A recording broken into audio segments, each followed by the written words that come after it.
Chers amis, bonjour à tous et bienvenue pour ce nouvel entretien littéraire. Aujourd'hui, nous allons parler, ça tombe bien pour une émission littéraire, d'une très très jolie maison d'édition que je suis ravi de mettre en avant, les éditions Carmin. Et nous sommes avec l'éditeur et le traducteur Radu Stoenescu. J'espère que j'ai bien prononcé votre prénom et votre nom. Bonjour à vous en tout cas. Merci, bonjour Sylvain, merci pour votre invitation. Avec grand plaisir, puisque j'ai découvert votre maison d'édition, je vais montrer avec quel livre. Avec cette très belle réédition de L'Homme du ressentiment de Max Scheler. Et moi qui suis un amoureux des beaux livres, j'ai vraiment beaucoup aimé le papier, déjà le format du livre, le papier, c'est vraiment un très très très bon style.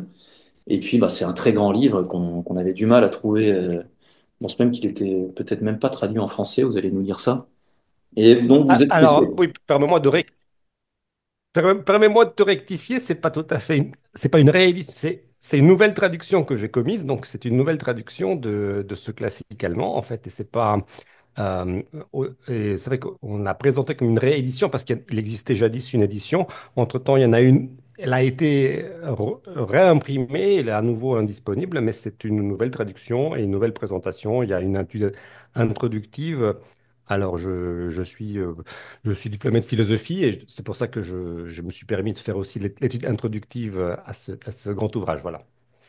Bah, c'est l'occasion justement de présenter un peu la ligne directrice de Carmin et puis de nous expliquer un peu pourquoi une maison d'édition et puis quel est un peu l'objectif de cette belle maison encore une fois. Écoute, bon, voilà, c'est parti en fait d'un énervement, comme beaucoup de choses.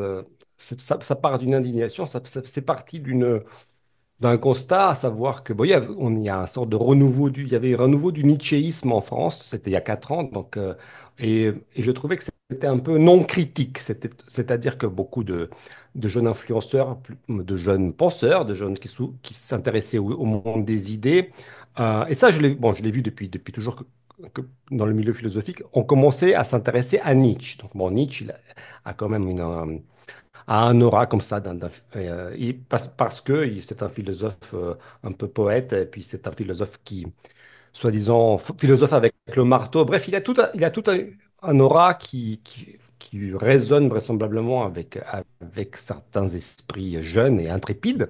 Mais bon, c'est quand même sorti il y a 150 ans, quand même, les œuvres de Nietzsche. Entre-temps, il y a quand même de l'eau qui a coulé sous les ponts, et on a quand même pu en voir aussi bien, enfin, ce qu'ont fait ceux qui s'en sont inspirés, ceux qui, voilà. En tout cas, j'ai trouvé que c'était un peu non critique, c'est-à-dire comme si, voilà, Nietzsche venait de publier Ecce Homo, l'Antéchrist, bref. Je trouvais que c'était bon. Voilà, ça me surprenait un peu. Bon, écoutez, quand même. Et voilà. Et donc, L'Homme du ressentiment est un ouvrage très intéressant parce qu'il est à la fois un approfondissement d'un des thèmes les plus connus de Nietzsche, à savoir bah, le dernier homme, l'homme qui ne veut plus se dépasser lui-même, etc.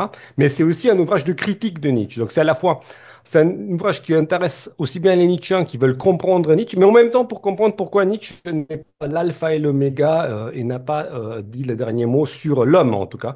Voilà. Et notamment, bon, en pris mesure, il est quand même assez injuste avec le christianisme qu'il ne comprend pas très bien, à vrai dire. Et c'est-à-dire que c'est un très beau livre pour ceux qui veulent trouver les bons arguments pourquoi le christianisme n'est pas une morale justement, du ressentiment, n'est pas une morale d'esclave. Donc, puisque je suis moi-même chrétien, justement, c'est le texte c'est un des textes qui me semble les plus intéressants pour les chrétiens qui souhaitent débattre avec les Nietzschéens. Là, ils trouveront vraiment, euh, ils pourront puiser des arguments très percutants. Donc voilà, cette aventure a commencé comme ça. Alors nous sommes deux dans cette aventure, à savoir Moss Mayerum, qui a donc une chaîne YouTube d'une grandeur moyenne, et moi-même, et nous avons uni nos forces. Lui, il est un peu plus, on va dire, dans la publicité de nos ouvrages. Moi, je suis en arrière-boutique à faire les traductions, et oui, on s'occupe de l'édition. C'est lui qui fait aussi les couvertures, voilà, des livres. Et, voilà. Et moi, je suis en arrière-boutique et on fait tout nous-mêmes, c'est-à-dire à part l'impression, on fait tout. C'est-à-dire que même les envois de livres, on fait tout nous-mêmes.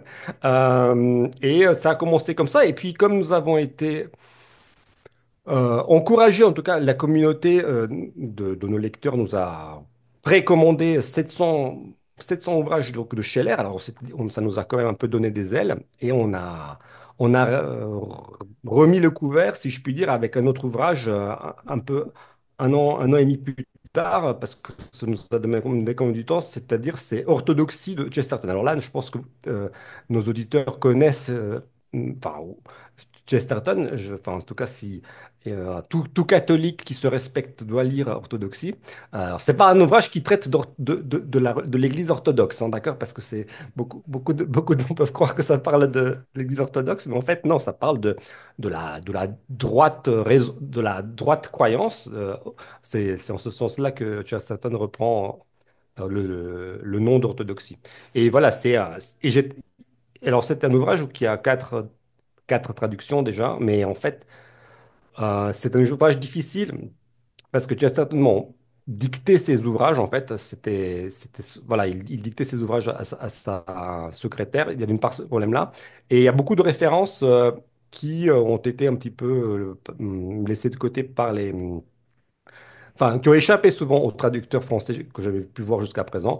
Et bon, c'est pas que je suis pas, je prétends pas que je parle anglais vraiment, enfin, d'une façon extraordinaire, mais j'ai plus travaillé quand je trouvais des difficultés. J'ai juste travaillé plus pour creuser les difficultés, pour me dire, écoutez, là, est-ce qu'on comprend? Est-ce que là, est-ce que c'est clair? Est-ce que euh, est-ce que l'idée est claire? Je trouve que le rôle d'un traducteur, ça, ma profession de foi en tant que traducteur, bah, c'est d'aplanir le chemin et de rendre le texte le plus accessible possible, au sens où on ne traduit pas des mots, on traduit des idées. Donc, enfin, moi, je pense que la tâche d'un traducteur, c'est bien sûr, c'est avant tout de comprendre les idées de l'auteur, quitte ensuite à les reformuler. L'important, c'est quand même, c'est de donner accès au lecteur, aux idées de l'auteur.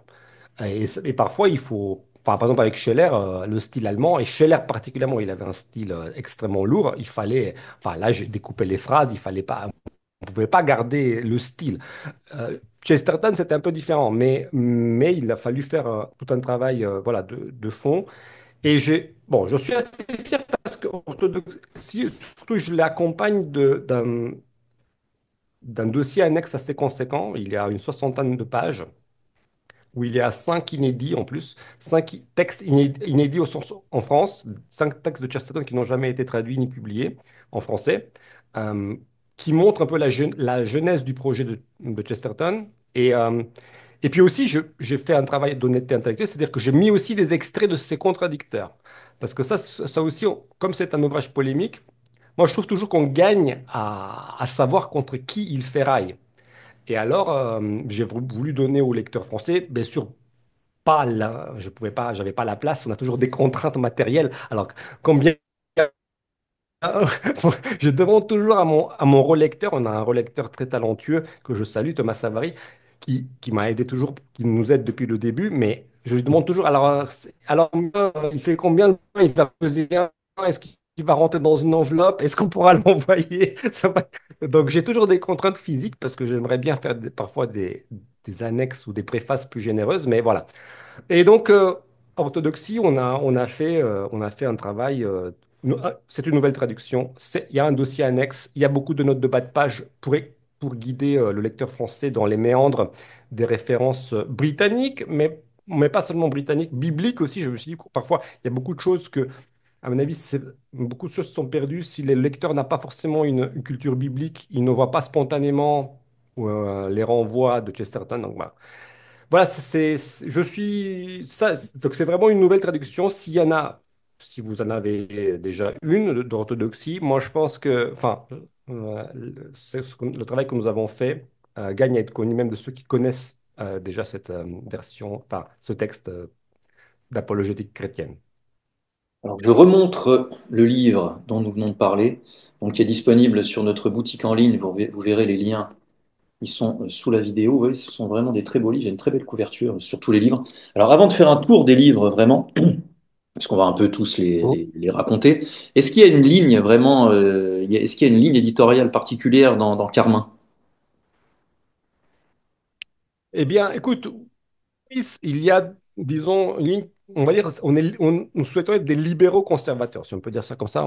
Je pense que ça serait ça. Il y a, on va y arriver très vite parce qu'on va parler des livres plutôt d'économie que nous avons édités, mais il y a d'une part, oui, des ouvrages, on va dire, sont dans une optique conservatrice. Bon, forcément, Chesterton, c'est pas le dernier des progressistes. C'était Scheller non plus.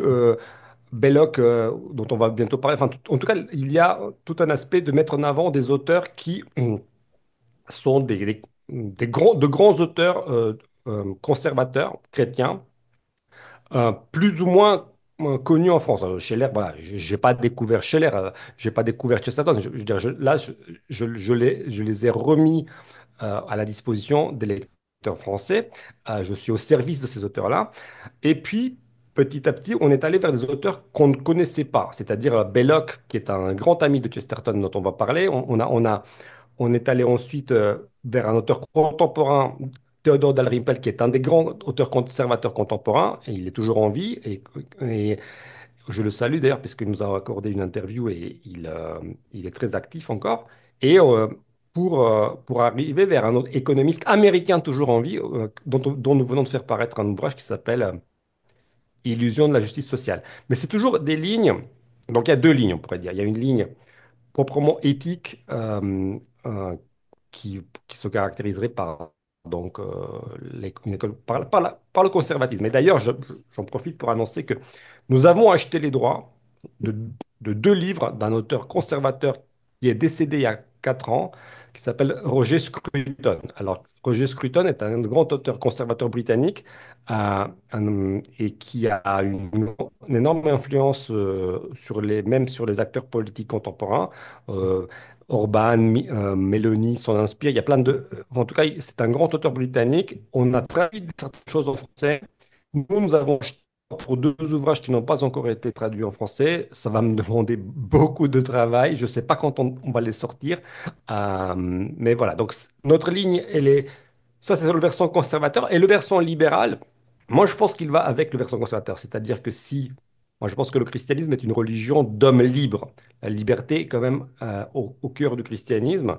Et, et la liberté, pas simplement en sens, enfin, pas au sens d'ouvrir sa gueule pour rien, la liberté de faire. Donc, la liberté de faire et donc l'aspect économique est relié à la liberté. Euh, donc, donc la capacité d'entreprendre, de créer de la richesse par soi-même, donc cet aspect libéral économique me semble aller de pair avec le christianisme en fait. En fait, et ça peut peut-être étonner, moi je pense qu'en France, peut-être il y a beaucoup, le christianisme est beaucoup tiré du côté du catholicisme social. Il y a cet aspect soulager la souffrance des plus démunis, etc. Je penche plutôt pour une version plus américaine, en sens où non, c'est la liberté qui est plus au centre du christianisme. Et la liberté et ce qui va avec la liberté, c'est la responsabilité. C'est-à-dire qu'il faut assumer les conséquences de ses actions et que parfois, les malheurs que nous rencontrons dans la vie, certes, on peut demander de l'aide aux autres, mais en fait, faut toujours éviter de mettre les gens sous tutelle pour leur propre bien, en fait. Moi, je pense qu'il y a quand même il y a une dérive, à mon sens, du christianisme, c'est de vouloir, comment dire, Chesterton dirait que oui, il y a des valeurs chrétiennes qui peuvent devenir folles, c'est-à-dire que la pitié grignote la liberté, en fait. Et en fait, à force de vouloir soulager les souffrances des gens, on les met sous tutelle et on les laisse plus faire leurs conneries, si je puis dire. Et ça, c'est une dérive liberticide et je, et je pense que c'est une dérive contre laquelle, en tout cas, nous luttons, en tout cas, par nos modestes moyens. En tout cas, je, je suis plutôt partisan du libéralisme économique, c'est-à-dire vraiment, et, j'essaye de mettre en avant des auteurs qui défendent la centralité de la liberté et donc de la responsabilité individuelle et donc euh, quels qu'en soient les coûts, même si parfois les coûts sociaux peuvent être désagréables. Alors, allons-y Voilà, avec donc voilà pour la ligne. le troisième livre que nous pouvons présenter, donc très belle traduction de Hilaire Belloc. Vous ne Ouais. posséderez rien, l'état servile. Je le montre pour ceux qui nous regardent à la caméra. Alors pourquoi avoir réédité ce livre? Alors effectivement, il correspond Alors, totalement au encore une livre fois, que vous venez de décrire. oui, alors ça, c'est pour le coup, là, c'est une première traduction, première édition en français. Il n'a jamais été. Alors, Hilaire Belloc était l'ami inséparable de Chesterton. J'ai découvert en travaillant sur Chesterton, d'ailleurs, j'ai découvert qu'en fait, il y avait cet immense auteur, parce que c'était vraiment un immense auteur de ce qu'on appelle l'époque édouardienne en Grande-Bretagne, c'est-à-dire la Belle Époque en France. Il a traversé la première moitié du XXe siècle. Belloc, il est mort en 53 et il était franco-britannique. Il est né pas très loin de Versailles en 1870 et puis il est allé en Angleterre et petit texte, donc l'État servile, est un texte très important d'un courant économique et politique assez modeste, mais qui s'est inspiré de la doctrine sociale de l'Église, justement. Euh, c'est un qui s'est appelé le distributisme ou le distributivisme. Enfin, il y a deux façons de le traduire. Euh, et qui, enfin, et qui mettait au centre l'importance justement de la petite propriété privée, en fait, à la fois contre le gigantisme, on pourrait dire, des immenses trusts, des conglomérats de trusts de l'époque avant la Première Guerre mondiale. Parce que le capitalisme, il faut comprendre, le capitalisme d'avant la Première Guerre mondiale, il n'y avait pas des lois antitrust. Donc il y avait toute une course vers la concentration en fait d'entreprises gigantesques, des choses qui ont abouti à des effets délétères et donc auxquels on a remédié par les lois antitrust par la suite. Mais ce n'était pas le cas à l'époque et donc euh, Belloc et Chesterton d'ailleurs là ils étaient vraiment copains comme cochons et ils ont élaboré un petit peu ensemble cette vision du monde qui souhaitait mettre au centre, contre le communisme et contre le capitalisme de l'époque, la centralité de la propriété privée, de la petite propriété privée. Il y a une phrase très connue de Chesterton, je pense que tu la connais, c'est si on, le problème du capitalisme, c'est qu'il n'y a pas assez de capitalistes, en fait. C'est que le capitalisme, ce qu'il voulait dire par là, c'est que le capitalisme tendait à une sorte de concentration des entreprises, et donc ça éliminait les petits propriétaires. Et ça, c'est déjà une chose qu'avait vu Marx lui-même. Il y a la même réflexion dans le manifeste du Parti communiste. Et donc, Belloc et Chesterton veulent revenir à cette centralité de la petite propriété privée, donc, qui va avec une réelle indépendance économique, une réelle indépendance politique. C'est relié au fait, bon, ok, avoir son chez-soi, avoir son entreprise, avoir son petit lopin de terre, avoir sa capacité d'assurer sa subsistance, ben, c'est une garantie concrète contre en fait, l'asservissement. Et d'où le titre bien sûr que le titre original, c'était l'État servile. C'était pas, enfin, vous ne posséderez rien. On a mis ça en avant pour des raisons qu'on assume tout à fait de marketing, parce que effectivement, ça résonnait un peu trop avec les titres très connus enfin, pas le titre, c'était euh, C'est le non, c'était slogan, hein. un des slogans lancés par Klaus Schwab, c'était le truc de Davos, etc. Ça avait quand même un petit peu inquiété certaines personnes, quand même, quand vous ne posséderez rien et vous serez heureux. Il y avait ça, c'était vous ne posséderez rien et vous serez heureux. Bon, et ça nous a un peu amusé de montrer que déjà, il y a plus de 100 ans, Belloc avait déjà montré que c'était un peu du pipeau. Eh ben non, qu'il faut absolument posséder quelque chose pour pouvoir créer sa propre richesse, en fait. D'accord. Et ça, c'était. Donc voilà. C'est pour ça que. Là encore, j'ai fait un peu le même travail. C'est-à-dire, il y a une étude introductive extrêmement longue. Il y a des annexes. Il y a beaucoup de notes. J'ai fait. Voilà. J'essaye de mettre en valeur les textes que je traduis parce que voilà, comme ils sont un peu. Là, il fallait vraiment faire connaître Belloc. Belloc, malheureusement, il y a eu quelques traductions. Je peux mentionner un texte que les chrétiens pourraient lire, qui est très intéressant, qui s'appelle Les Grandes Hérésies, qui a été traduit aux éditions Artege. Il y a. Et il n'y a pas grand-chose, il y a quelques autres, mais c'est marginal. Donc voilà, c'est vraiment, mais c'était un immense auteur, un historien de formation. Il était passé par Oxford, et puis ensuite il a vécu de sa plume. Un catholique convaincu, qui a une vie très rocambolesque. Je ne rentrerai pas dans les détails de la vie de Belloc. Je pense que vous pourrez aller voir sa fiche Wikipédia, c'était quand même un sacré bonhomme. En plus, et il a donné un fils dans chacune des guerres mondiales. Donc, il a perdu un fils dans la Première Guerre mondiale et un deuxième dans la Deuxième Guerre mondiale. Donc, vraiment aussi un grand patriote. Euh, Enchaînons, puisque le voilà, temps donc passe vite. donc là, c'est Oui, oui, pardon. Non, je t'en prie. Non, parce le temps est limité, on a Non, que je n'avais 30 rien à minutes dire. en tout, mais on va essayer comme ça de parler de tous les livres. Oui, Je crois que c'est la dernière sortie, tu vas nous confirmer ça, de Thomas Sowell, oui, Illusion de la justice sociale, bien sûr. qui correspond encore une fois exactement à la ligne que tu nous as Oui. définie. Donc, est-ce que tu peux un peu nous présenter, je remonte encore la couverture, ce livre? Ah, oui. Merci. Oui, alors, Sowell, encore une fois, ça fait partie des grands auteurs un peu méconnus en France. Sowell, donc, comme je le disais, c'est un jeune auteur de 95 ans. Il va sur ses 95 ans. Il est toujours en vie. Certains d'entre vous pourront retrouver des interviews. Il est toujours actif. Donc, c'est un universitaire américain. C'est un noir américain.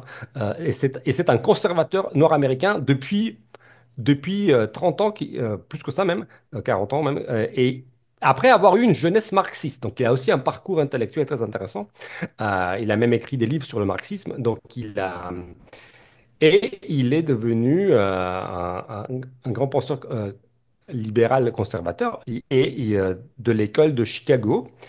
Et il publie Ça, c'est son dernier livre. Donc, il l'a publié en 2023. Je n'ai pas sorti vraiment. Et on essaye d'obtenir d'ailleurs d'autres titres en ce moment. Je suis en train de négocier avec les ayants droit américains pour acheter d'autres titres. Mais Et donc là, ce livre est très intéressant parce que Sowell est non seulement un économiste, mais aussi un philosophe. Et c'est-à-dire que là, il part d'une idée générale, c'est-à-dire de l'idée générale de la gauche, on peut dire, de l'idée de l'égalité de résultats, en quelque sorte. Il parle de l'utopie, une certaine utopie qui traîne toujours dans le monde politique actuel, c'est-à-dire s'il n'y avait pas, enfin, cette utopie se résume à, s'il n'y avait pas grosso modo, du racisme, des discriminations et des interventions humaines malfaisantes, il y aurait une représentation équitable de tout le monde dans tous les domaines, d'accord? S'il n'y avait pas de sexisme, ben, il y aurait une parité d'hommes et de femmes dans le domaine politique. S'il n'y avait pas de sexisme, il y aurait autant de femmes ingénieurs que d'hommes ingénieurs, etc. Vous voyez, et il bat en brèche cette idée qui est le fondement, en fait, des politiques de quotas et de tous ces autres politiques qui visent des égalités, une représentation égale entre tous les groupes dans différentes instances ou bon, bref, tous ces visions-là, il dit, mais c'est une vision totalement fausse. Et il explique que c'est. Alors là, et là, il passe sur le versant sociologue et économiste qu'il est. Alors, il aligne chiffre après chiffre pour montrer que tout ça est faux, parce que non seulement, c'est pas un essai, là, c'est-à-dire que là, il y a une idée forte, et derrière, il étaye cette idée avec, avec énormément d'études et de chiffres, parce que voilà, il a bossé, quoi. Il a bossé. Et il montre que ces politiques, surtout, elles sont ça qui est très intéressant. Il montre que ces politiques sont surtout défavorables à ceux qu'elles sont censées aider, à savoir les gens les plus modestes. C'est-à-dire que c'est pas. Parce que tout le monde croit que les libéraux, c'est grosso modo, ce seraient des gens qui souhaiteraient. Euh, défendre les oligarques et les oligarchies, en fait.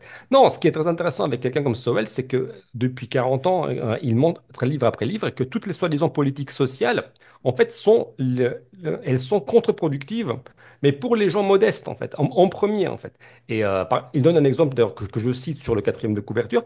Il- L'inflation, il en parle de l'inflation. Il dit l'inflation, c'est un impôt indirect, mais qui va pénaliser avant tout les plus pauvres.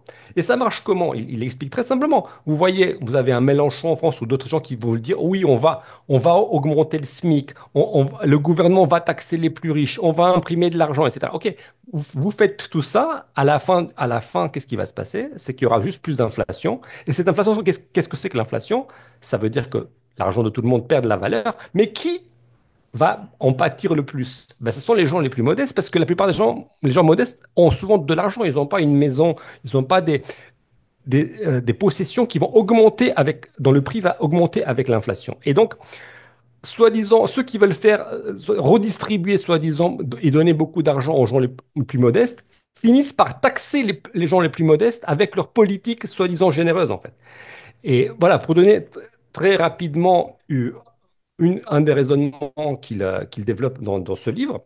Voilà, mais c'est un auteur extrêmement riche parce il est à la fois un sociologue, économiste et philosophe. Il a une vision historique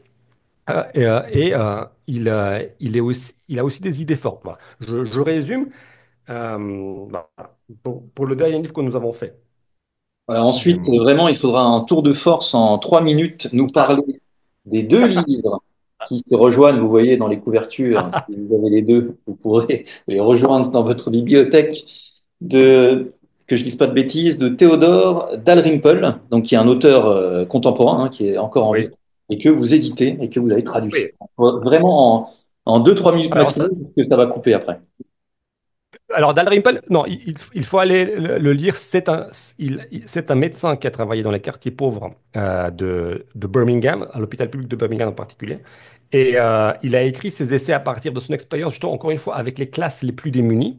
Et ce qu'il montre, c'est que, justement, il montre les effets concrets des politiques euh, d'excuses, en fait, toutes les politiques comment on appelle ça? Oui, tous les effets concrets de la culture de l'excuse de la gauche sur les classes les plus modestes, en fait. Et comment c'est une catastrophe, en fait, la déresponsabilisation plus l'assistanat donne des situations complètement enfin, terrifiantes qu'il a pu observer pendant une quinzaine d'années qu'il a été médecin à Birmingham.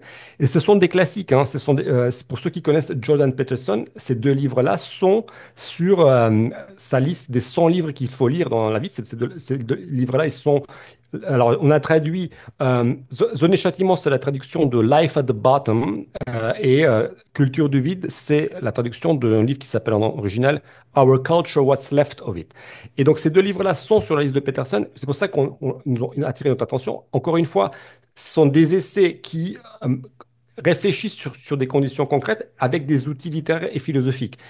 Et là encore, on a fait tout un travail de notes. Donc voilà, je suis très fier. Là, ce sont vraiment des livres où vous allez plonger dans la vie des gens les plus modestes, mais aussi vous allez réfléchir sur votre propre condition. C'est donc encore une fois, et c'est un auteur qui a beaucoup d'humour. Voilà, je tiens à souligner que il a un humour très british, même s'il parle souvent de situations assez désolantes. On rigole aussi. Donc, voilà pour nos publications. Je me suis occupé de toutes ces traductions et toutes ces éditions. On essaye de mettre du beau papier, on essaye de faire de belles couvertures parce que, voilà, on lésine pas sur les moyens.